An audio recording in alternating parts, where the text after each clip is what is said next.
Coucou tout le monde, j'espère que vous allez bien. Nous allons clôturer donc cette année avec la dernière pleine lune du 19 décembre 2021 en Gémeaux à 5h37. C'est bien sûr la dernière de l'année, c'est important de le préciser. Elle clôture en fait un long cycle et ferme l'année avec dans le ciel et au niveau des énergies surtout beaucoup de choses. Et en plus, nous sommes à 2 jours du solstice d'hiver, soit le jour le plus court de l'année, le 21 décembre 2021. Et aussi la porte d'entrée sur l'hiver, bien sûr. C'est comme si en fait il y avait une porte qui se fermait avec cette pleine lune, l'accomplissement, l'aboutissement de quelque chose, la fin de l'année. On fait le bilan également de l'année. Et une autre porte s'ouvre sur le début d'autre chose, de l'hiver, une période d'introspection, de calme intérieur, de durée, de patience, de cocooning également. Tout cela est très important en fait du point de vue énergétique car il y a plein d'éléments qui se superposent ou presque et qui en même temps s'opposent. Vous devez peut-être le sentir. Alors, moment essentiel aussi, c'est Vénus en Capricorne qui va y rester un bout de temps. Elle devient rétrograde, enfin stationnaire au 19, elle devient rétrograde juste après, jusqu'au 20 janvier, il me semble. Donc c'est quand même un long moment où cette Vénus va être un peu en stand-by, où l'énergie va être davantage en introspection, en repli sur soi. Et donc, en même temps, c'est un jour symbolique parce qu'elle stationne le 19, le même jour que la pleine lune. Donc, vous voyez un peu l'énergie que cela va impliquer. Et la question ici de la relation se pose avec cette Vénus en Capricorne, qui d'ailleurs est conjointe à Pluton, qui est la transformation, les profondeurs, parfois les douleurs, la mort, les peurs, les parties sombres de chacun, la renaissance. Et on peut dire que cette conjonction, en fait, sera, je pense, pour moi du moins, une grande partie de la toile de fond de 2022. Je ressens fortement, et on le voit déjà à travers les médias, que la femme va prendre une place prépondérante dans la société. Et ça, dès maintenant, en fait. La conjonction Vénus-Pluton est déjà en place depuis le 11 décembre dernier. Et d'ailleurs, au passage, le 11 est un maître nombre fort en vibration. Et l'addition des deux, ça fait quoi? Ça fait 2. Soit l'énergie féminine, énergie yin, hasard ou pas, chacun le ressentira comme il l'entend en fait, comme il le sent. Alors Vénus, la beauté, la part féminine de chacun, le féminin sacré, elle est fortement éclairée à travers cette conjonction avec Pluton qui est combiné à la pleine lune, éclairage total, mise en lumière. Là, on éclaire vraiment cette part de Vénus, avec cette pleine lune qui en rajoute une couche. Et on peut s'interroger ici sur le rôle de la femme dans la société, sur la manière dont les transformations peuvent avoir lieu, qu'enfin cette femme prenne la place qu'elle mérite. Cela nous parle aussi sur la façon dont les femmes peuvent s'unir dans le monde pour espérer peut-être le changer. On est dans beaucoup d'amour ici, on est vraiment dans de la douceur. On a envie que l'humanité soit plus dans l'amour, que le monde entier s'accorde davantage avec cette vibration douce, de relationnel aussi, d'amour profond, effectivement. Alors on va voir comment elles vont contribuer à la transformation de ce monde, ces femmes. Mais on sent que la femme prend de la place, là. Je ne sais pas si vous le sentez, si vous le voyez aussi à travers les différentes interventions de ces dernières semaines. Bon, des femmes au pouvoir, ça c'est autre chose. Malgré tout, ce sont des femmes, plus yang que yin, je pense, mais bon, ça c'est mon point de vue personnel. Donc on est vraiment sur une transformation profonde là, entre Vénus conjointe à Pluton. C'est un moment important et c'est important de le dire ici, même si on est dans la description de la pleine lune. Dans cette pleine lune en Capricorne, justement, dans cette conjonction Vénus-Pluton, on est vraiment dans la relation à l'autre, au couple, la relation dans le couple et la façon dont on veut construire Capricorne, ce lien amoureux, avec quel sérieux donc Capricorne est régi par Saturne, donc engagement, sérieux, persévérance, travail. Quel travail on fournit par rapport à l'autre? Est-ce que on va être en crise? C'est possible aussi. La notion de duo, de partage, de vie avec l'autre, là, se met en lumière, se met en avant.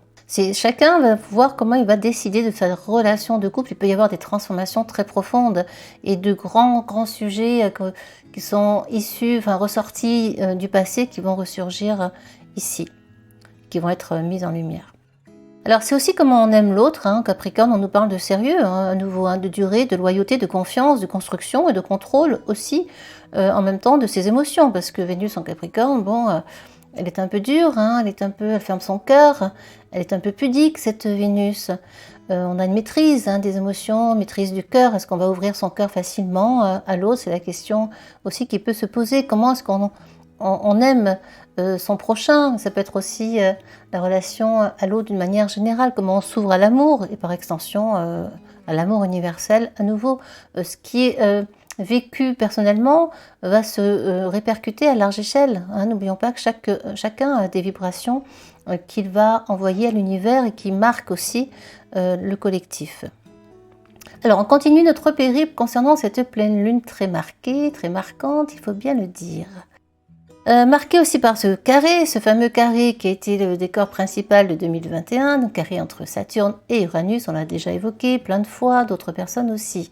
C'est quoi? Ben oui, c'est changer, oui, laisser le passé là où il est, passer à quelque chose de nouveau monde, nouvelle façon de faire, d'agir, d'être. On est écartelé en fait. Qu'est-ce qu'on laisse derrière soi? Comment est-ce qu'on le laisse? Comment est-ce qu'on se sépare d'eux? On est toujours dans l'affect, on sait ce qu'on a eu, on ne sait pas ce qu'on aura, donc il y a cette peur qui peut nous empêcher en fait d'aller vers le renouveau, vers le changement. Et Uranus vous impose aussi ce changement, il vous dit maintenant il est temps que tu changes, parce que ça ne convient plus ce monde ancien. Donc il y a une demande de réalisme face à nous-mêmes, d'être conscient qu'on ne peut plus faire comme avant, qu'il nous faut abandonner certaines choses, lâcher l'ancien, pour renaître, encore une fois, à autre chose. Il ne peut, vous le savez, y avoir de renaissance sans une certaine mort, quelle qu'elle soit, au sens large du terme.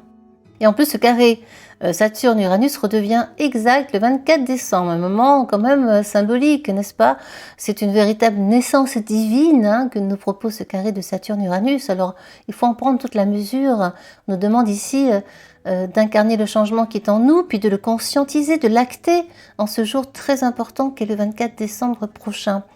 Et les changements donc individuels, comme je l'ai dit, vont toucher aussi à plus large échelle et vont nous emmener vers un nouveau monde, une nouvelle façon d'agir, d'être, beaucoup plus peut-être plus juste, plus en lien, moins égoïste, plus partagé, oui, plus dans l'amour. En tout cas, je l'espère de tout cœur. Tous les efforts, donc ouais, effectivement, tous les efforts faits tout au long de l'année, vont vraiment se révéler le 24 décembre et ils vont commencer à se concrétiser. Voilà, mais patience, on est en hiver, je l'ai dit, donc tranquillement pour qu'ensuite, pour le printemps prochain, eh bien ça y est, on part sur du renouveau, sur de nouvelles choses, sur des changements dans vos vies. Ça va apporter forcément du bouleversement. On ne peut pas changer comme ça sans qu'il ne se passe rien. Évidemment, on va subir un certain, quand je dis subir, c'est vivre, ressentir un certain inconfort. C'est une évidence. Mais bon, c'est vrai qu'il y a un travail d'introspection et de reliance à soi-même à faire. Et ce travail, vous pouvez bien sûr le faire en cette période-là. C'est vraiment propice, propice à cela jusqu'à la fin de l'année. Bien, alors on a la Lune aussi qui va former un trigone à Jupiter, soit, ça c'est important, nouvelle conscience, plus large. Pour la 3e fois, cette planète va faire une incursion, donc la dernière fois, dans le signe des Poissons. Il va y rester, il va continuer à avancer. Donc c'est une énergie très, très haut, très océanique, émotionnelle forcément, de grandes émotions, altruiste, une conscience plus large. On l'évoquait là, plus de compassion, plus du sens de l'humain, plus de collectif. Et peut-être avec une autre perception de la souffrance. Là, on est dans les Poissons, on souffre, on est victime, on porte la souffrance du monde. En fait, c'est une autre façon de la comprendre, de la conscientiser, cette souffrance. C'est comme si un nouveau poisson s'installait en chacun de nous, moins victime, moins sacrifié en fait, plus en quête de justesse, d'idéologie, de philosophie de vie, Pourquoi une nouvelle conscience en fait? On peut se poser la question. Eh bien, simplement parce que Jupiter s'est paré du manteau du Verseau précédemment, hein, pendant pas mal de temps. Il a intégré l'énergie du Verseau et s'est coloré avec ce signe en adoptant son énergie justement, son sens du collectif, son côté altruiste, communicatif, moderne, très avant-gardiste, mais aussi rebelle, hein, d'une certaine façon, non conformiste aussi. Il est à noter que la période autour donc du 16-17 décembre jusqu'au 22 max, en fait c'est chacun selon son ressenti, selon sa carte. Nous avons Neptune qui va se trouver au centre de deux carrés en fait, hein, l'un avec la Lune, l'autre avec le Soleil, donc des énergies très contraires, hein, Lune, Soleil, jour, nuit, nuit et jour dans le bon sens. Il se peut qu'il y ait quelques tensions, des petits désordres émotionnels, une certaine irritabilité ces jours-là. Alors bon, voilà, certains vont le ressentir autour du 16 décembre, d'autres ce sera autour du 20, c'est vraiment en fonction de la carte de chacun. On nous parle ici de croyances, fausses, vraies, peu importe, mais surtout du fait de vouloir absolument croire à tout ce que l'on nous dit, ou du fait de croire que l'on a raison, que l'on possède la vérité. Attention aux désillusions, on l'a déjà évoqué maintes et maintes fois hein, cette année. Cela a été donc vu et revu et il est important de le redire. Croyez en vous et ne vous laissez pas influencer par ce que vous entendez, par ce que vous voyez ou par ce que l'on veut vous faire croire. C'est très important. Ayez votre libre arbitre et prenez vos sources ailleurs. Bien sûr, des phénomènes météo peuvent aussi faire leur apparition dans cette configuration. Hein. Beaucoup d'eau, de tempêtes, ça c'est pas très original.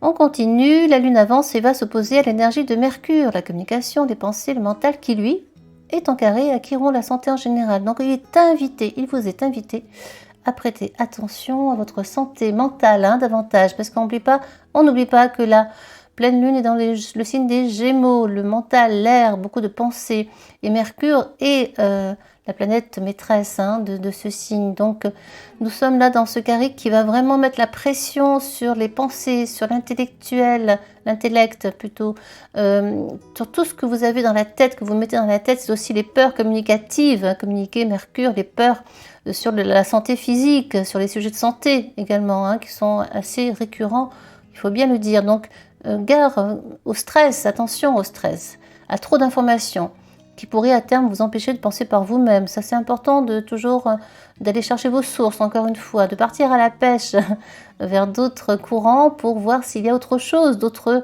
façons de penser et de considérer, de communiquer, de considérer le monde d'aujourd'hui et d'entendre d'autres façons de goûter aussi. Hein.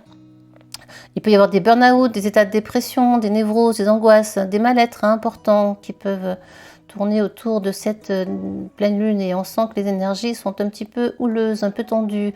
Je ne sais pas autour de vous, mais peut-être que les personnes sont un petit peu en mode stressé, on va dire, en mode stressé, voilà.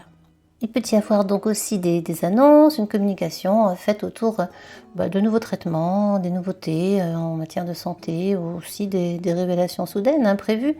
Ça, c'est bien possible aussi.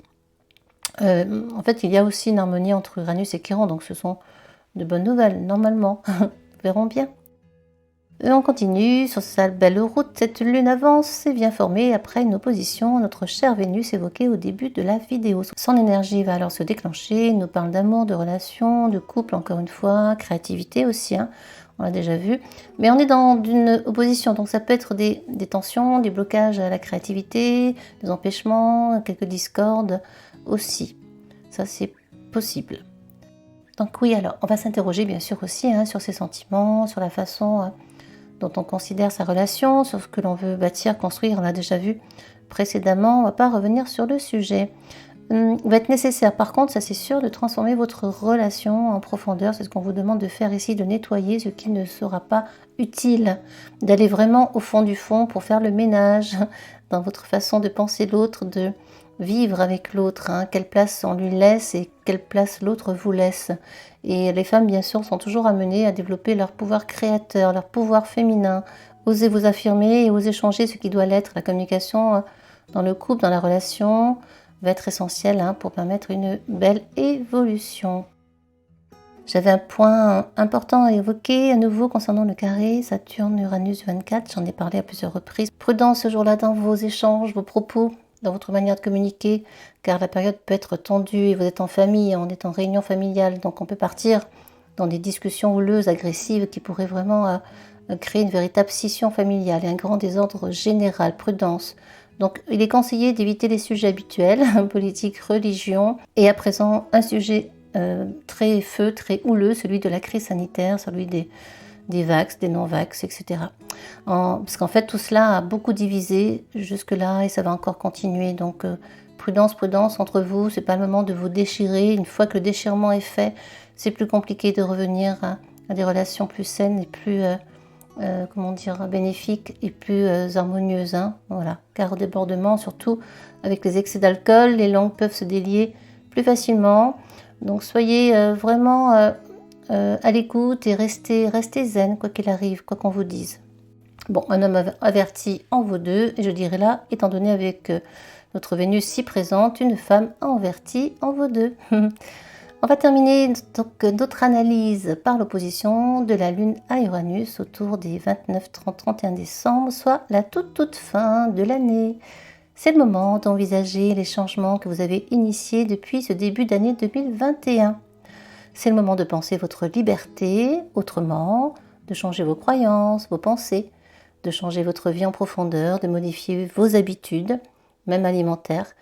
Et même si vous vous sentez encore tiraillé, freiné, bousculé, sous tension, en colère, eh bien, malgré tout, c'est un passage important, nécessaire pour aller vers autre chose. On ne fait pas d'omelette sans casser des œufs et tout changement passe par une phase quelque peu désagréable de déconstruction avant d'envisager toute nouvelle construction. Accueillez tout ce que vous ressentirez en cette fin d'année qui sera vraiment perturbante à l'image des énergies du moment et surtout qu'en plus la Lune rejoindra Mars les 30-31 décembre, donc des risques de tension, encore de colère, d'autorité, de violence. Il pourra d'ailleurs y avoir de grands débordements, des rébellions, des violences à plus large échelle dans le monde, c'est possible aussi. Donc restez prudent, restez à l'abri et puis attendez que ça se passe. Voilà, en tout cas je vous souhaite de magnifiques fêtes de fin d'année en cultivant, n'oubliez pas, de belles énergies d'amour, de joie, de partage, de compassion.